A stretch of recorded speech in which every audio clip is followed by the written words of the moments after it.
Assalamualaikum warahmatullahi wabarakatuh. Kali ini kita ada di Tugu Keling, Desa Ponowareng, Kecamatan Tulis, Kabupaten Batang, Jawa Tengah. Kita berada di makam Mbah Ki Ageng Keling.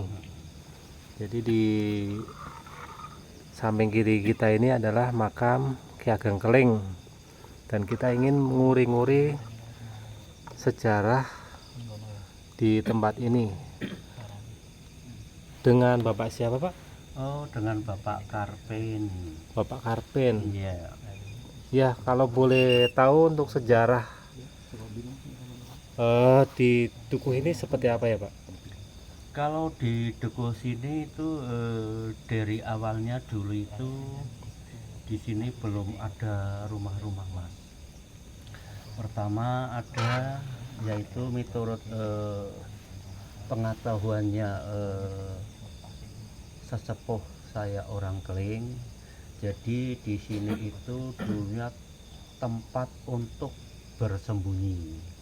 Nah, yang bersembunyi di sini itu yang ada di makom sini itu menurut sejarahnya dulunya itu katanya orang sakti yang dinamakan Ki Ageng Keling itu. Lah, orang sakti karena zaman dulu itu zaman Belanda, dia itu dulunya memang jadi pemerintahanane wong mriki lah, wong Jawa mriki. Lah berhubung piyambak niku wong sakti niku dados buronane Londo. Dados buronane Londo piyambak niku nek miturut sejarah niku saking Kalengga wilayah Jepara. Kalingga nggih, wilayah Jepara niku miturut ngendikane Indigo niku pesingan. Lah berhubung piyambak niku dioyok-oyok kalih Londo menika saking Jepara niku mriki umpetan, Mas, nek cara tiyang mriki niku umpetan. Lah umpetan tetep dikejar kalih pemerintahan Londo niku karena dianggap nek piyambake niku wong sing apa gampange yo dadi mungsuhi Londo, wis gampange dados mungsuhi Londo. Pemberontak lah ternyata dikejar sampai dugi mriki. Berhubung piyambake niku nek wong njenengan mboten kados tiyang sakniki ahli lakonan, Mas, ahli lakonan. Piyambake niku ngendika, sapa wong pemerintahan sing ngoyok-ngoyok aku sampai tekan kene ora bakal suwi nggone nyambet gawe. Niku nek cara tiyang mriki kan nyumpah utawa nyepatane. Niku ternyata sampai tekan sakniki nek sing pun kejadian niku senian nggih pun kejadian. Ngriki niku kan kanggo umpetan bangsane garong, maling niku, Mas. Nek polisi ngoyak-ngoyak sampai mriki tujuane niku nyekel sing bangsane maling niku, sangka mandine ucapane niku Mbah Ki Ageng Keling niku ternyata tetep dipecat nek sing mlebet mriki niku, tapi sing tujuane ngoyak-ngoyak sing tiyang petan niku. Lah berhubung sangken mandine ucapane nganti ngriki merdeka niku kan sakniki kan dipimpin kalih wong Indonesia piyambak niku nggih tasih mandi ucapane niku, padahal asline sing disepakani niku kan pemerintahan zaman Londo senian niku. Sangken niku tiang ahli tirakat cara seniane niku ra lah dadose kemanden niku ngantos sakniki sing percaya, tapi sing tujuane ngoyak-ngoyak sing wong umpetan niku. Pramila saking menika ternyata kados ngoten niku ya nek sing bangsane sesepuh-sesepuh kados mara sepuhe kula niku ya memang nate nyumerepi nek enten polisi niku ya nek misale nyepeng jaman senian garong sing petanten mriki niku ya nyatane langsung dicopot. Mulane ngantos sapriki jarene nek gawe sing mlebu mrene niku jare dicopot, tapi sing asline kan sing di nganu niku nek sing duwe tujuan niku nek sing sanese ya mboten. menawi tujuannya itu mboten sae nggih. Nggih, heeh, ternyata wong nek sakniki enten hiburan ten mriki, enten Pak Polisi, enten Pak Daen Ramil tujuane ngamanake niku ya mboten napa-napa. Lah tahun 82 niku mriki kan dereng enten jembatan, dereng enten dalan, Mas. Niku sing wonten mriki niku KKN IAIN Wali Songo. Dan mriki sing jebol dalan iki sampai tekan Wonowareng. Zaman senian lure Pak Pranoto apa Pak? Pak Pranoto.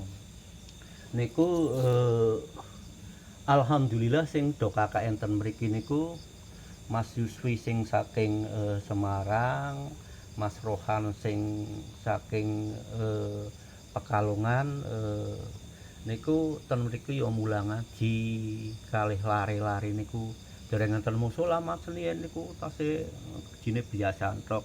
Tapi ternyata setelah KKN saking mriki berhubung saking senenge tiang sepahe mriki anak-anak ini pun belajari agama selama 1 tahun niku kan nglari ten Pekalongan ngen Mas Rohan niku kula suwan mriko ternyata Mas Rohane sanjang matur suwun Pak Karpin ulang salipun KKN saking mriko boten ketang alit-alitan kula pun saged nyambet damel.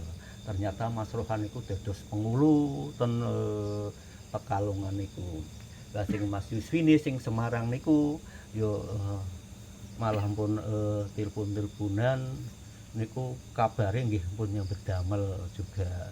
Dados sing mitos-mitos niku kan asline sing disepatane niku kan pemerintahan zaman Londo masa niku.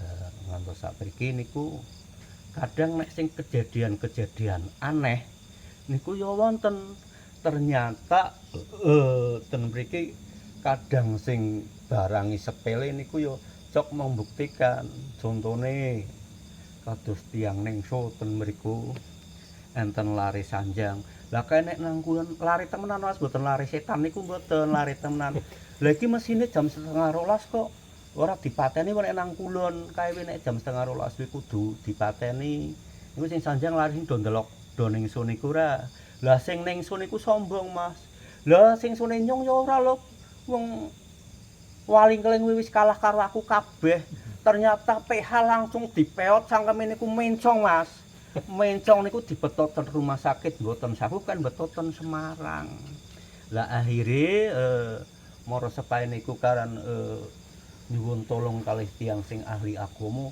sak duwelu niki mriki ping 3 Mas niku tiyange sing nyuwun ngapunten niku ternyata yo di ngapunteni tapi marine niku yo suwe menconge niku marine niku kontan Mas mboten langsung hitungan apa esuk apa mboten sekali ngomong sekali niku kejadian niku monate sing tiang-tiang do niku lah kadang mulane ngantos sak mriki nek mriki niku memang diuri-uri kalih para bapak-bapak sing niku Pak Ustad nek mal mejuk umat maris niku yo do ngaos ten mriki. Ngoten ingkang saged kula aturaken kemungkinan nek menawi sing aneh-aneh ya kula mboten saged matur. Soale kepercayaan kan enten sing gaib, enten sing apa lan sing gaib niku sing kertos sing endigo niku kalau wingi nggih mriki. Niku Niki kan kula mireng terase wonten jago keling niku mitosé pripun? oh sejarah jago keling. Nggih. Nek jaman senian nek jago keling niku kan sakderenge enten listrik Mas, sakderenge enten listrik mlebet mriki niku cabar maghrib enten jago klorok niku nek ayam sing angkrem niku pasti enten keturunane. Tapi sing saged mreksani jagung keling, jago apik napa mboten niku nek malah tiyang mrikine mboten niteni. Sing biasane senian sing kerep niteni niku Cina tiyang saking Subah. Niku sing kerep senian numbas ten mriki. Niku Cina niku kabare nggih gawe aduan niku menang jagone niku lha nek sing sejarah niku kan kemungkinan napa tasih sedereke niku Mbah Ki Ageng Keling sing saking mriko pundi Kalinggan napa niku? Kalinggan niku sareng kan kula mboten ngerti wong niku sing ngerti kan tiyang sing senien. nek memang niku memang enten sejarah sing niku jare jagone menangan.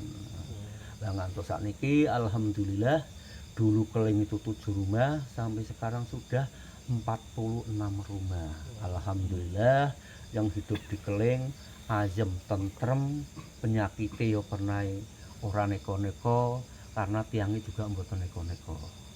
Ngoten Mas, ingkang saged kula aturaken. Wassalamualaikum warahmatullahi wabarakatuh. Waalaikumsalam. Demikian teman-teman liputan kami dari Dukuh Keling, Desa Ponowareng, Kecamatan Tulis, Kabupaten Batang, Jawa Tengah. Sampai jumpa di lain waktu di tempat yang berbeda. Assalamualaikum warahmatullahi wabarakatuh. Waalaikumsalam warahmatullahi wabarakatuh.